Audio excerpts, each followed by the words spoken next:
ବାହାଘର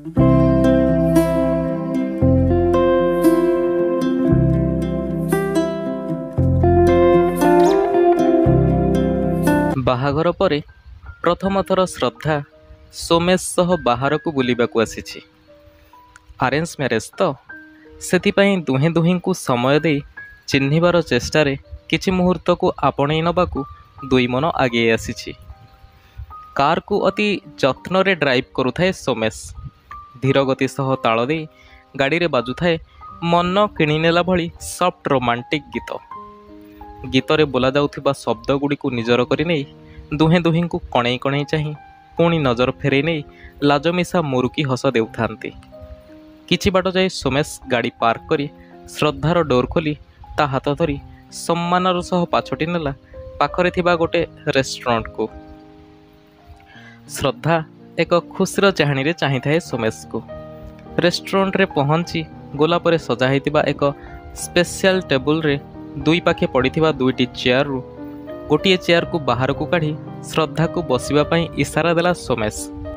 ଶ୍ରଦ୍ଧା ନିଜ ଶାଢ଼ୀକୁ ସଜାଡ଼ି ଲାଜ ଲାଜ ମୁହଁ କରି ଚେୟାରରେ ବସୁ ବସୁ ହାଲକା ସ୍ୱରରେ ସୋମେଶକୁ ଚାହିଁ କହିଲା, ଥ୍ୟାଙ୍କ ୟୁ। ସୋମେଶ ହସି ଦେଇ କହିଲା, mention not my better half. ତୁମେ ଟିକେ ୱେଟ୍ କର, ମୁଁ ଏଠିକାର ମ୍ୟାନେଜରଙ୍କ ସହ କଥା ହେଇ ସାଙ୍ଗେ ସାଙ୍ଗେ ଆସୁଛି।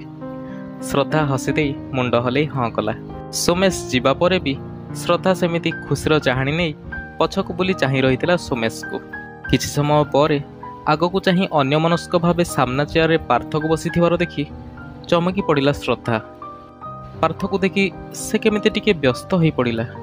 ବାରମ୍ବାର ଛେପ ଢୋକି ମୁହଁରୁ ଝାଳ ପୋଛି ମଧ୍ୟ ପାର୍ଥଠୁ ନଜର ଫେରାଇବାରେ ଅକ୍ଷମ ହୋଇପଡ଼ିଥିବାରୁ ଶ୍ରଦ୍ଧା ସେଠୁ ଉଠି ବାହାରକୁ ଚାଲିଗଲା ବେଳେ ପାର୍ଥ କହିଲା, ଯେତେ ଦୂର ଗଲେ ବି କ'ଣ ତମେ ମୋଠୁ ତୁମକୁ ଲୁଚେଇ ପାରିବ? ଶ୍ରଦ୍ଧା ଡର ଡର ଚାହାଣୀରେ ପାର୍ଥକୁ ଚାହିଁ ପଚାରିଲା, ମାନେ କ'ଣ କହିବାକୁ ଚାହୁଁଛ ତମେ? ପାର୍ଥ ଉଠି ଆସି ଶ୍ରଦ୍ଧା ସାମ୍ନାରେ ଠିଆ ହେଇ କହିଲା, ନା କିଛି କହିବାକୁ ଚାହୁଁନି, ଜାଣିବାକୁ ଚାହୁଁଛି। ତୁମେ କୁହ। ସାରା ଦୁନିଆ ଆଗରେ ହୁଏତ ଲୁଚେଇ ପାରିବ, ହେଲେ ନିଜ ପାଖରେ ତୁମେ କ'ଣ ଲୁଚେଇ ପାରିବ? ତୁମ ମନରେ ମୋ ପ୍ରତି ଥିବା ଭାବପ୍ରବଣତାକୁ ଲୁଚେଇ ପାରିବ? ତୁମ ଆଖିରେ ଜକେଇ ହେଇ ଆସୁଥିବା ଏ ଲୁହର ବାର୍ତ୍ତାକୁ କୁହ, ଲୁଚେଇ ପାରିବ? ତୁମ ହୃଦୟ ନଈରେ ମୋ ପାଇଁ ଉଠୁଥିବା ପ୍ରେମର ବଢ଼ିକୁ, ତୁମେ ଆଜି ପିନ୍ଧିଥିବା ମୋର ଉପହାର ଏ ନାଲି ଶାଢ଼ୀକୁ ଲୁଚେଇ ପାରିବ? ଲୁଚେଇ ପାରିବ କି କେଉଁଠି ମୁଁ ତୁମକୁ ତୁମ ବାହାଘରରେ ଦେଇଥିବା ମୋର ସେଇ ଶେଷ ଚିଠି? ଶ୍ରଦ୍ଧା ନିଜକୁ ସମ୍ଭାଳିବାକୁ ଚେଷ୍ଟା କରୁଥାଏ, ହେଲେ ତା ଆଖିରୁ ଧାର ଧାର ଲୁହ ଝରି ଯାଉଥାଏ। ଆଖିରୁ ଲୁହ ପୋଛି ତଳକୁ ମୁହଁ ପୋତି ଶ୍ରଦ୍ଧା ଥର ଥର କଣ୍ଠରେ କହିଲା, ନା ଲୁଚେଇ ପାରିବିନି, ହେଲେ ଚେଷ୍ଟା କରିବି। କ'ଣ ଚେଷ୍ଟା କରିବ? ଅଲଗା କଣ୍ଠସ୍ୱର ଶୁଣି ଶ୍ରଦ୍ଧା ଆଖି ଉଠେଇ ଦେଖିଲା ତା ସାମ୍ନାରେ ସୋମେଶ ଠିଆ ହେଇଥିଲା। ସେ ହଡ଼ବଡ଼ ହେଇ ଏପାଖ ସେପାଖ ଚାହିଁ ପାର୍ଥକୁ ଖୋଜୁଥାଏ। ସୋମେଶ ପୁଣି ପଚାରିଲା, କାହାକୁ ଖୋଜୁଛ? ଶ୍ରଦ୍ଧା ନିଜ ବ୍ୟସ୍ତତାକୁ ଲୁଚେଇ କହିଲା, ନା କାହାକୁ ନୁହେଁ। ସୋମେଶ କହିଲା, ତାହେଲେ ଚାଲ, ସରପ୍ରାଇଜ୍ ବାକି ଅଛି। ଶ୍ରଦ୍ଧା କହିଲା, ହଁ ଚାଲ। ସୋମେଶ ଆଉ ଶ୍ରଦ୍ଧା ନିଜ ନିଜ ଚେୟାରରେ ବସିଲେ। ସୋମେଶ ଶ୍ରଦ୍ଧା ଆଡ଼େ ପ୍ରେମ ଭରା ଚାହାଣୀରେ ଚାହିଁଥିଲା, ଆଉ ଶ୍ରଦ୍ଧା ଭାବୁଥିଲା ତା ପାଗଳ ପ୍ରେମୀ ମୃତ ପାର୍ଥର ଅସ୍ତିତ୍ୱ ତାକୁ ଏତେ ଜୀବନ୍ତ କେମିତି ଲାଗିଲା। ଠିକ୍ ସେତିକି ବେଳେ ରେଷ୍ଟୁରାଣ୍ଟର ମ୍ୟୁଜିକ୍ ପ୍ଲେୟରରେ ବାଜି ଉଠିଲା, जानम देख लो मिट गई दूरियां, मैं यहाँ हूँ, यहाँ हूँ, यहाँ हूँ, यहाँ।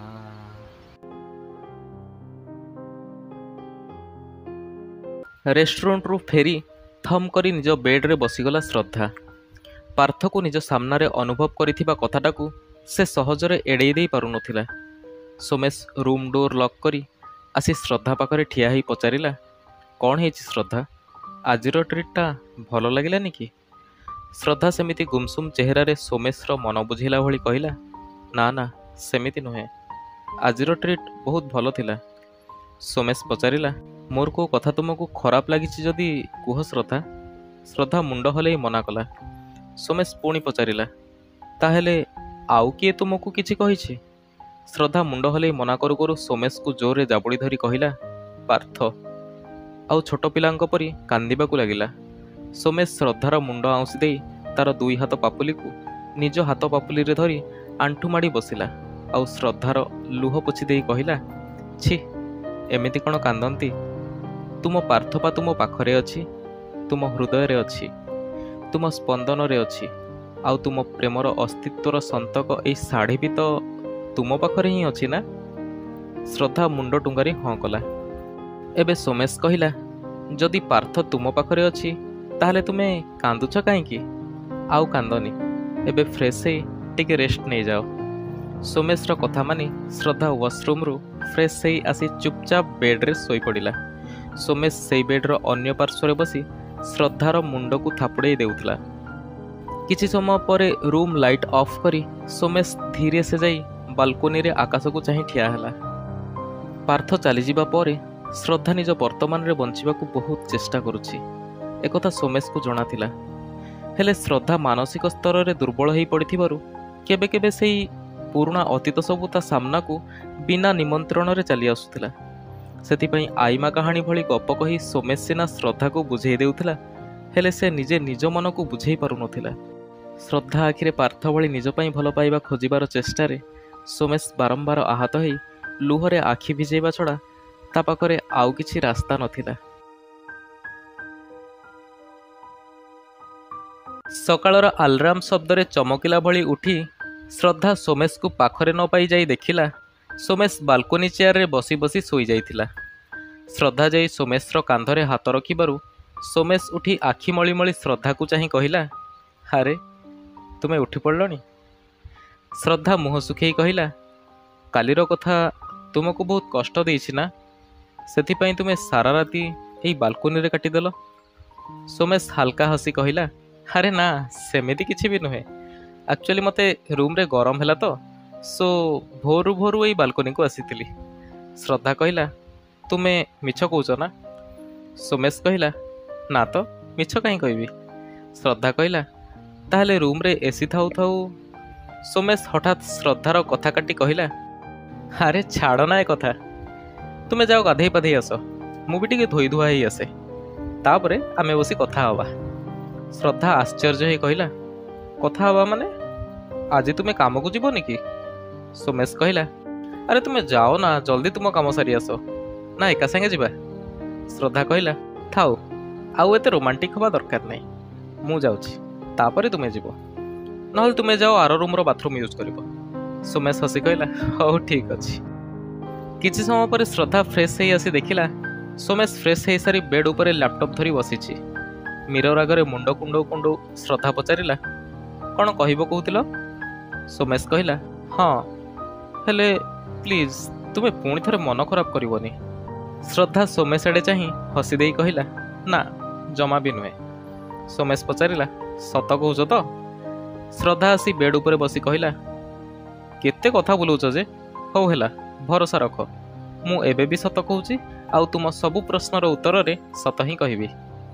ସୋମେଶ ଏବେ ନିଜ ଲ୍ୟାପଟପକୁ ବନ୍ଦ କରି ସାଇଡ୍ରେ ରଖି ଗୋଟେ ଦୀର୍ଘ ନିଶ୍ୱାସ ନେଇ ପଚାରିଲା, ତୁମେ ଯଦି ପାର୍ଥକୁ ଏତେ ଭଲ ପାଉଥିଲ, ତେବେ ମୋତେ ବାହା ହେବା ପାଇଁ ରାଜି କାହିଁ ହେଲ?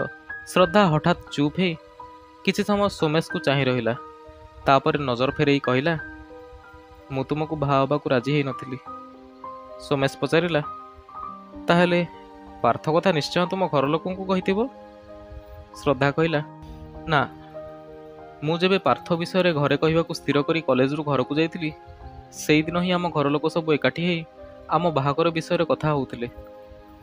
ମୁଁ ତାପରେ ବହୁତ ବାହାନା କରି ବାହାଘର ଭାଙ୍ଗିବାକୁ ଚେଷ୍ଟା କଲି, ଯେମିତିକି ଗୋଟେ ଅଜଣା ଅଚିହ୍ନା ପିଲା ସହ ମୁଁ ସଂସାର କରିପାରିବିନି, ମୋ ପଢ଼ା ସରିନି, ଏବେ ମୁଁ ବାହା ହେବାକୁ ଚାହୁଁନି।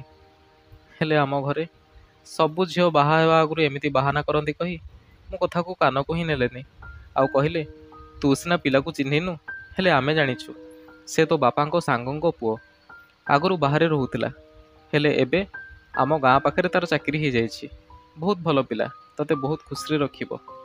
ଏବେ ସୋମେଶ ପଚାରିଲା, ତାପରେ ତୁମେ ହାର ମାନିଗଲ? ଶ୍ରଦ୍ଧା କହିଲା, ନା, ମୁଁ ଜାଣିବାକୁ ପାଇଲି ଆଉ 2 ମାସ ପରେ ଆମ ବାହାଘର ଡେଟ୍ ଫିକ୍ସ ହେଇଛି। ସେଇ ଭିତରେ ଦିନେ ସନ୍ଧ୍ୟାବେଳେ ସାଙ୍ଗମାନେ ମୋ ବାହାଘର ପାଇଁ ଟ୍ରିଟ୍ ମାଗୁଛନ୍ତି କହି ପାର୍ଥଙ୍କ ସହ ଜୀବନ ବିତେଇବାକୁ ମୁଁ ଘରୁ ବାହାରି ଆସିଲି। ଆମେ କାଲି ଯେଉଁ ରେଷ୍ଟୁରାଣ୍ଟକୁ ଯାଇଥିଲେ, ପାର୍ଥ ଆଉ ମୁଁ ସେଇ ରେଷ୍ଟୁରାଣ୍ଟରେ ଦେଖା ହେବାକୁ କଥା ହେଇଥିଲୁ। ଆଉ କାଲି ମୁଁ ରେଷ୍ଟୁରାଣ୍ଟର ଯେଉଁଠି ବସିଥିଲି ସେଦିନ ବି ସେଇଠି ବସି ପାର୍ଥଙ୍କୁ ଅପେକ୍ଷା କରିଥିଲି, ହେଲେ ପାର୍ଥ ଆସିଲେନି। ମୁଁ ତାଙ୍କୁ ବାରମ୍ବାର କଣ୍ଟାକ୍ଟ କରିବାକୁ ଚେଷ୍ଟା କରୁଥାଏ। କିଛି ସମୟ ପରେ ସେ ମେସେଜ୍ କଲେ କି ତାଙ୍କ ଘରେ କେହି ନାହାନ୍ତି, ଆଉ କେହି ନ ଜାଣିଲା ଭଳି ମୁଁ ତାଙ୍କ ଘରକୁ ଯିବାକୁ ସେ ମେସେଜରେ ଲେଖିଥିଲେ। ସୋମେଶ ପଚାରିଲା, ତୁମେ ଆଗରୁ କେବେ ପାର୍ଥ ଘରକୁ ଯାଇଥିଲ? ଶ୍ରଦ୍ଧା କହିଲା, ନା, ହେଲେ ଦୂରରୁ ଦେଖିଥିଲି। ବହୁତ ବଡ଼ ଘର। ପାର୍ଥ କହିଥିଲେ କି ମୋତେ ପ୍ରଥମ ଥର ବୋହୂ କରି ତାଙ୍କ ଘରକୁ ନେଇଯିବେ ବୋଲି। ଏବେ ସୋମେଶ ପଚାରିଲା, ସେଦିନ ତୁମେ ପାର୍ଥ ଘରକୁ ଯାଇଥିଲ? ଶ୍ରଦ୍ଧା କହିଲା, ହଁ, ହେଲେ ସାମ୍ନା ଗେଟ୍ ବାଟ ଦେଇ ନୁହେଁ, ତାଙ୍କ ଘର ପଛ ପାଚେରୀ ଡେଇଁ। ସୋମେଶ ଆଶ୍ଚର୍ଯ୍ୟ ହୋଇ ପଚାରିଲା, ସାମ୍ନା ବାଟ ଦେଇ କାହିଁକି ଗଲନି? ଆଉ ତୁମେ ପାଚେରୀ କେମିତି ଡେଇଁଲ?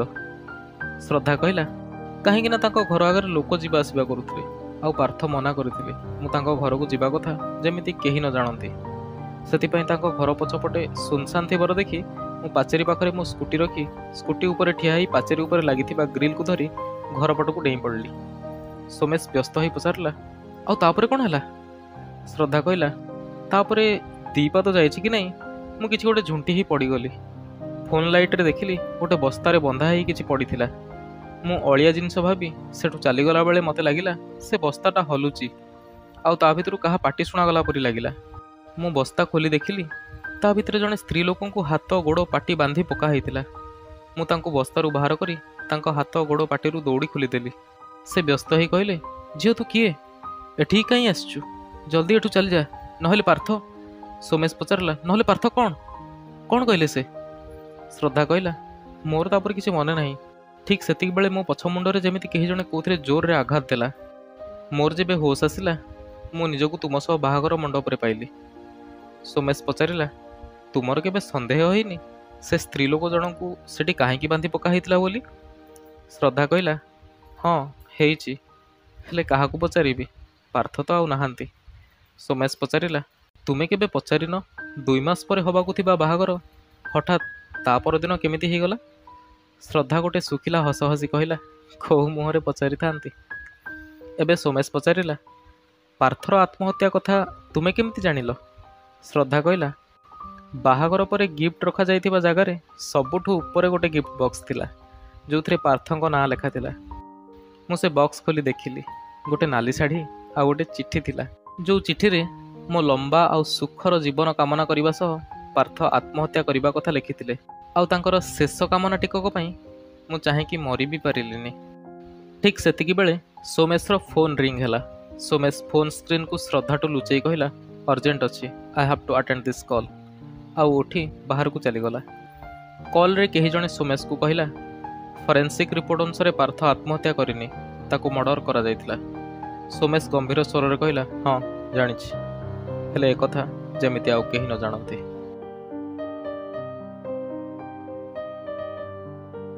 ଫୋନ୍ କାଟିଦେଇ ସୋମେଶ ବାହାରୁ ବାହାରୁ ଗାଡ଼ି ନେଇ ବାହାରିଗଲା। ଗୋଟେ ସୁନସାନ ରାସ୍ତାରେ ଗାଡ଼ି ରଖି ଯାଇ ଗୋଟେ ଗଛକୁ ଆଉଜି ହେଇ ଠିଆ ହେଲା ସୋମେଶ। ଆଉ ଭାବିଲା, ସେଦିନ ଶ୍ରଦ୍ଧା ସାଙ୍ଗମାନଙ୍କୁ ଟ୍ରିଟ୍ ଦେବା ବାହାନାରେ ଜଲ୍ଦି ଜଲ୍ଦି ଘରୁ ବାହାରିଗଲା ବେଳେ ଘରେ ନିଜ ମନି ପର୍ସ ଛାଡ଼ି ଚାଲି ଯାଇଥିଲେ।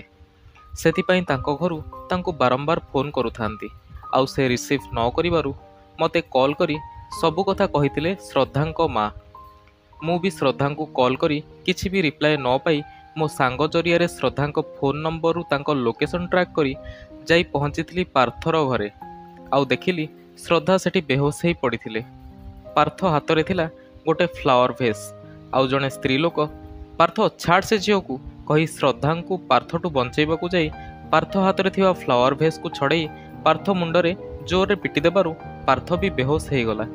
ମୋତେ ଦେଖି ସ୍ତ୍ରୀ ଲୋକ ଜଣକ ବ୍ୟସ୍ତ ହେଇ କହିଲେ, ପୁଅ ବଞ୍ଚାଅ ଏ ଝିଅକୁ, ମୋ ପୁଅଟା ପାଗଳଟା, ଏମିତି କେତେ ଝିଅଙ୍କ ସହ ଭଲ ପାଇବା ନାଟକ କରି ଘରକୁ ଡାକି ମାରିଦିଏ, ଆଉ ତାଙ୍କ ମାଂସକୁ କାଟି କାଟି ନିଜ ପୋଷା କୁକୁରକୁ ଖୁଆଏ।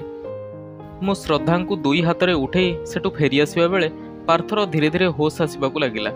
ପାର୍ଥର ମା ସାଙ୍ଗେ ସାଙ୍ଗେ ତାଙ୍କ ହାତ ଖୋଲା ହେଇଥିବା ଦୌଡ଼ିରେ ପାର୍ଥର ତଣ୍ଟିକୁ ଚିପି ଧରି କହିଲେ, ପୁଅ ଜଲ୍ଦି ଚାଲିଯା ଏଠୁ।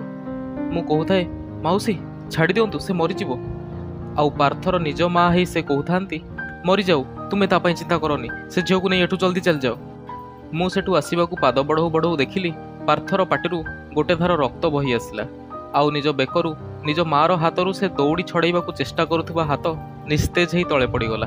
ମୁଁ ଶ୍ରଦ୍ଧାଙ୍କୁ ସେଠି ଶୁଆଇ ଦେଇ ଦେଖିଲି ପାର୍ଥ ମରିସାରିଥିଲା। ମୁଁ ଏକ ଆଶ୍ଚର୍ଯ୍ୟ ଆଉ ଦୁଃଖ ଭରା ଚାହାଣୀରେ ପାର୍ଥର ମା'ଙ୍କୁ ଚାହିଁଲି, ଯିଏ ମୋତେ ଆଉ ଶ୍ରଦ୍ଧାଙ୍କୁ ବଞ୍ଚେଇବାକୁ ଯାଇ ନିଜ ପୁଅକୁ ମାରିଦେଲେ। ତଥାପି ସେ କହୁଥାନ୍ତି, ପୁଅ, ପୋଲିସ ଆସିବା ଆଗରୁ ତୁମେ ଦି ଜଣ ଏଠୁ ପଳା। ଯିଏ ଆମ ଜୀବନ ପାଇଁ ଜଣଙ୍କ ଜୀବନ ନେଇଗଲେ, ମୁଁ କେମିତି ନିଷ୍ଠୁରଙ୍କ ପରି ତାଙ୍କୁ ଛାଡ଼ି ଦେଇ ଚାଲି ଆସିଥାନ୍ତି। ତେଣୁ ପାର୍ଥର ମା'ଙ୍କ ସାହାଯ୍ୟ ନେଇ ମୁଁ ପାର୍ଥକୁ ତା ରୁମ୍ର ଫ୍ୟାନ୍ରେ ଆତ୍ମହତ୍ୟା କଲା ଭଳି ଟାଙ୍ଗି ଦେଇ ଆସିଥିଲି। ମୁଁ ଏସବୁ କଥା ତୁମକୁ କହିପାରିବିନି ଶ୍ରଦ୍ଧା, ମୋତେ କ୍ଷମା କରିଦେବ। ମୁଁ ଜାଣିଥିଲି ପାର୍ଥର ମୃତ୍ୟୁ ଖବର ପାଇ ତୁମେ ଭାଙ୍ଗି ପଡ଼ିବ, ଆଉ ଡକ୍ଟର ବି କହିଥିଲେ ଏବେ ତୁମକୁ ମେଣ୍ଟାଲ ସପୋର୍ଟ ଦରକାର। ତେଣୁ ତୁମ ସେଫ୍ଟି ପାଇଁ ମୁଁ ତା ପରଦିନ ହିଁ ତୁମ ସହ ମ୍ୟାରେଜ୍ କରିଥିଲି, ଆଉ ପାର୍ଥ ନାଁରେ ଗିଫ୍ଟ ଆଉ ଚିଠି ପଠାଇ ଏ କେସ୍ରୁ ତୁମକୁ ଦୂରେଇ ରଖିଥିଲି। ଜାଣିନି କାହିଁକି ଏମିତି କଲି।